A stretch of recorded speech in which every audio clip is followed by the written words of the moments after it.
Start है। और दोस्तों आज मैं आपको बताऊं पीसीटी कैसे निकालते हैं इसकी इसकी पीसी राइट एंगल में कैसे निकालते हैं।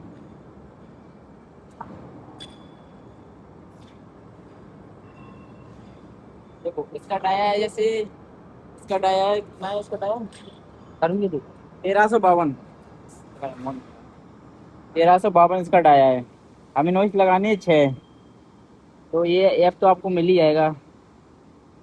हमने सर्च किया, इसके नॉइस हो गए 6 और 667 आ गया इसका ये। मतलब हमने पहले तो प्रकाली बांधी थी इसकी, और इसके नॉइस निकालते हैं 6। नॉइस निकालिए 6।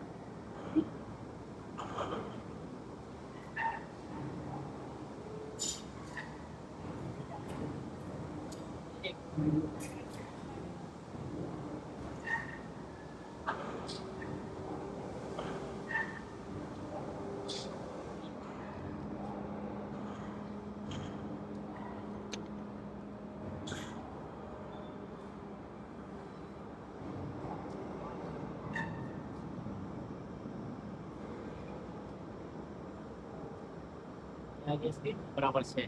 देखिए 6 नॉइस बराबर आ गया इसकी कंप्लीट।